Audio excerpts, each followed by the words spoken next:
ಕಾಪು ಪ್ರಾಥಮಿಕ ಆರೋಗ್ಯ ಕೇಂದ್ರದಲ್ಲಿ ಕೋವಿಡ್ ವ್ಯಾಕ್ಸಿನ್ ನೀಡಲಾಗುತ್ತಿದೆ ಎಂಬುದಾಗಿ ಸಾಮಾಜಿಕ ಜಾಲತಾಣದಲ್ಲಿ ಹರಿದಾಡಿದ ಸುಳ್ಳು ಸುದ್ದಿಯನ್ನ ನಿಜವೆಂದು ನಂಬಿದ ಜನ ನೂರಾರು ಸಂಖ್ಯೆಯಲ್ಲಿ ಆರೋಗ್ಯ ಕೇಂದ್ರದಲ್ಲಿ ಸೇರಿ ಗೊಂದಲ ಏರ್ಪಟ್ಟಿತು.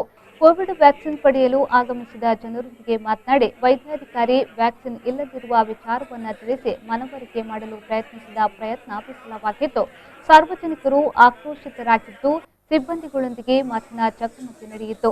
ಇದೇ ವೇಳೆ ಸ್ಥಳಕ್ಕೆ ಆಗಮಿಸಿದ ಪುರಸಭಾಧ್ಯಕ್ಷ ಅನಿಲ್ ಕುಮಾರ್ ಹಾಗೂ ಸದಸ್ಯರು ಸ್ಥಳೀಯರಿಗೆ ನೈಜ ವಿಚಾರವನ್ನ ಮನವರಿಕೆ ಮಾಡಿಕೊಟ್ಟಿದ್ದಾರೆ. ಸ್ಥಳಕ್ಕೆ ಕಾಪು ಎಸ್ಐ ಭೇಟಿ ನೀಡಿ ಮಾಹಿತಿಯನ್ನ ಪಡೆದುಕೊಂಡಿದ್ದಾರೆ.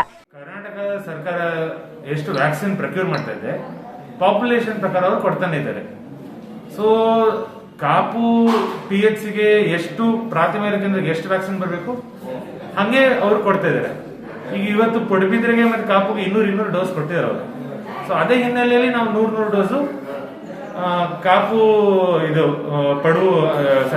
ಕಾಪು ಪುರಸಭೆ ವ್ಯಾಪ್ತಿಯಲ್ಲಿ ಮೂಳರಲ್ಲಿ ಇಟ್ಟಿದ್ದೀವಿ, ಪಂಚಾಯತಿ ವ್ಯಾಪ್ತಿಯಲ್ಲಿ ಮಜ್ಜೂರಲ್ಲಿ ಇಟ್ಟಿದ್ದೀವಿ. ಸೊ ಕೊರತೆ ಅಂದ ತಕ್ಷಣ ಇಡೀ ಭಾರತದಲ್ಲಿ ಕೊರತೆ ಇದೆ, ವ್ಯಾಕ್ಸಿನ್ ಕೊರತೆ. ನಮ್ಮ ಜನಸಂಖ್ಯೆ ಜಾಸ್ತಿ ಇದೆ, 20 ಕೋಟಿ ಮೇಲ್ ಮಾತ್ರ ಆಗಿದೆ, ಇನ್ನೂ 100 ಕೋಟಿ ಬಾಕಿ ಇದೆ. ಸೊ ಜನ ತಾಳ್ಮೆ ಇರಬೇಕು. ಈಗ ನಿನ್ನೆ ಪ್ರಧಾನಮಂತ್ರಿ ಅನೌನ್ಸ್ ಮಾಡಿದ ತರ ಮುಂದೆ ವ್ಯಾಕ್ಸಿನ್ ಬರ್ತಾ ಇದೆ, ಸ್ವಲ್ಪ ಜನ ಪೇಷನ್ಸ್ ಇರಬೇಕು, ವೇಟ್ ಮಾಡಬೇಕು, ಎಲ್ಲರಿಗೂ ಸಿಗತ್ತೆ. ದಯವಿಟ್ಟು ಆರೋಗ್ಯ ಇಲಾಖೆ ಸಹಕಾರ ಮಾಡಿಲ್ಲ ನಮ್ ಕೆಲಸ ಮಾಡಕ್ ಕಷ್ಟ ಆಗತ್ತೆ, ಆಮೇಲೆ ಜನರಿಗೆ ತೊಂದರೆ ಆಗತ್ತೆ, ಅನುಕೂಲ ಆಗತ್ತೆ. ದಯವಿಟ್ಟು ರಾಂಗ್ ಇನ್ಫಾರ್ಮೇಶನ್ ಬೀಳ್ಬೇಡಿ. ಆಶಾ ಕಾರ್ಯಕರ್ತರು ಏನ್ ನಿಮ್ಗೆ ಇನ್ಫಾರ್ಮೇಶನ್ ಕೊಡ್ತಾರೆ ಅವ್ರ ಮಾತು ಕೇಳಿ. ರಾಂಗ್ ಇನ್ಫಾರ್ಮೇಶನ್ ದಯವಿಟ್ಟು ಇದು ಮಾಡಬೇಡಿ.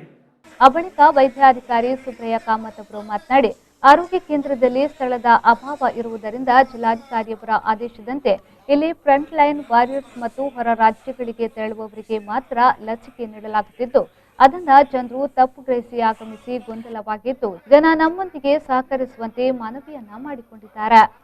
ಇವತ್ತು ಕಾಪು ಸರ್ಕಾರಿ ಆಸ್ಪತ್ರೆಯಲ್ಲಿ ಬಹಳಷ್ಟು ಜನ ಸೇರಿದ್ದಾರೆ.